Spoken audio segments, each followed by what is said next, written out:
For years, Hollywood sold the world a lie, that only a certain kind of black actor could succeed. Boxed in, typecast, and expected to degrade themselves just to be seen, many bowed to the system. But one man refused to fold. Robert Townsend knew his worth, knew his purpose, and chose to challenge the machine instead of feeding it. Now at 68, the Hollywood legend confirms what many quietly suspected for decades. He was blacklisted, erased, and strategically pushed out of the spotlight. Not because he lacked talent, not because he couldn't perform, but because he simply wouldn't play the game. In 1984, Robert Townsend scored a role in A Soldier Story alongside Denzel Washington. It was a breakout moment, the kind that should change a career overnight. He had trained for years, studied Shakespeare, excelled at Second City, and could switch between drama and comedy with ease. But none of that mattered in the rooms where decisions were made. In one audition not long after that performance, a casting director didn't even look up from her clipboard before asking if he was there for the part of 8-Ball, described in the script as a street-smart jester with gold teeth. Townsend felt his heart sink. It didn't matter that he could quote Hamlet. They saw only a stereotype. That was just one of many demeaning casting calls. Characters with names like Razor, Boot, and Licorice filled the breakdown sheets. Gang member, hustler, jive-talking comic relief. Time after time, these were the only roles available to black actors in the mainstream. Townsend had enough. His love for the craft had been pure. He wanted to tell meaningful stories, but Hollywood had made it clear that there was no space for his integrity. What started as pain turned into something transformative. Alongside Keenan Ivory Wayans, he turned his real-life frustrations into satire. Black Acting School began as a stying and upbit, then evolved into sketches, a parody of an acting institution where black actors learned to flatten themselves for white audiences. What began as a sketch became a revolution. Townsend wrote, directed, and self-funded a film based on his and others' real casting experiences. That film, Hollywood Shuffle, used comedy to reveal the ugly truths black performers lived every day. Studios wouldn't touch a movie that critiqued the system so directly, so Townsend maxed out credit cards and spent every cent he had. When it premiered in 1907, audiences saw something they hadn't seen before, a hilarious, smart, sharp takedown of Hollywood racism. Critics praised it, film professors taught it, and young black creators idolized it. But as the applause roared outside, a quiet punishment began behind closed doors. Opportunities dried up. Major studios didn't call. Meetings were canceled. While others celebrated Townsend's genius, the glow faded fast in an industry that saw him as a threat.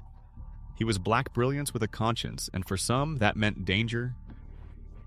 Townsend's name circulated in creative spaces, but rarely at the executive level. He was recognized just enough to avoid overt discrimination, but never empowered to tell stories his own way, at least not without paying the price. Even when Eddie Murphy tapped him to direct Raw in 1987, the industry kept Townsend boxed in. The film made history, becoming the highest-grossing stand-up concert movie of all time. But it didn't open doors for Townsend. It only reinforced a dangerous pattern. He could direct projects as long as they weren't his own. They'd praise his talent, but never give him the budget, the platform, or the freedom that others received. The most he was allowed to be was a brilliant executor of someone else's vision. Still, he pushed forward. In 1991, he fought to make The Five Heartbeats, a deeply personal film inspired by real Motown-era groups like The Temptations and The Dells. The story was full of soul, pain, and celebration. Townsend wanted to show real-life experiences, industry betrayal, racism on the road, and the complexity of being black and famous in America. Studios, once again, pushed back. They tried to sanitize it, strip away anything that would make white audiences uncomfortable. Townsend refused. Eventually, Fox agreed to distribute it, but only with a lower budget and minimal promotion. When it released, The Five Heartbeats didn't meet box office expectations. Critics were mixed. But once it hit home video, black audiences embraced it as their own. The film resonated. It showed a side of black life that was fully human, flawed, joyful, heartbreaking, and real. Despite lack of support, the film gained cult status, often quoted, replayed, and revisited for decades. But Townsend continued to face an industry unwilling to embrace him. He had done everything right, made the right films, taken the right risks, and still, the system moved on without him. He turned to television, creating The Parenthood for the WB, a positive family sitcom that broke away from the black trauma model Hollywood clung to. But even during its 5-season run, Townsend's contributions were rarely acknowledged in larger industry conversations. He continued to create, direct, and develop talent. And yet, his name faded from mainstream narratives. Matters became even more complicated when former mentor Bill Cosby faced public backlash. Townsend had worked with Cosby and had benefited from that mentorship. When the allegations emerged, Townsend found himself boxed in yet again, criticized for not speaking out loudly enough, attacked for trying to be careful. But he knew something most didn't. In his world, one wrong comment could cancel decades of hard-built work. Even silence had to be strategic. It was a balancing act between moral clarity and professional survival. As streaming platforms exploded in the 2010s and studios began pumping out diverse content, almost no one invited Townsend to the table. His groundbreaking films were missing from collections claiming to celebrate black stories. Hollywood Shuffle wasn't recommended like Get Out or Black Panther. New lists of black excellence in film often ignored him entirely, even as younger generations unknowingly walked down paths he had paved 30 years earlier. But that silence didn't last. Social media brought the truth back to the surface. Film students reposted Hollywood Shuffle clips, marveling at how relevant they still were. The Criterion Collection restored and re-released Hollywood Shuffle in 4K. Awards shows and film festivals finally began including him in lifetime achievement celebrations.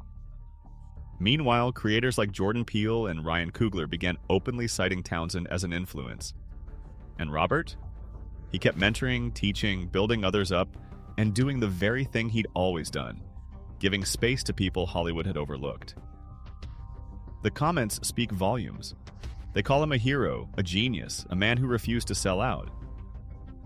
Viewers post tributes about seeing the 5 heartbeats for the first time as kids and how it changed them. Fans say it helped them love themselves, trust their stories, and fight for creative control. Townsend didn't just make films. He gave black audiences something deeper, representation rooted in full humanity. And even when the industry didn't see him, the people always did. At 68, he now confirms what many long assumed. Yes, he was blacklisted. Yes, he faced systemic erasure. And yes, he was silenced purposely because he would not play along. But what they didn't account for was that you can't really erase the truth. You can hide it, you can bury it, but eventually it comes back. Townsend's contributions are now being embraced, studied, and celebrated in full. Not because the industry suddenly changed, but because he never did.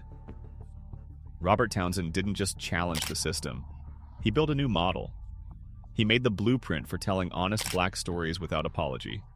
Every young filmmaker who refuses to water down their truth, every actor who demands dimension, every creative who tells their story loud and proud, they're standing on a foundation Robert Townsend laid alone on credit cards and courage. They tried to silence him. They tried to minimize him, but they failed. His legacy isn't just in awards or headlines. His legacy is alive in everyone who refuses to be boxed in. And that, more than any paycheck or red carpet, may be the greatest success of all.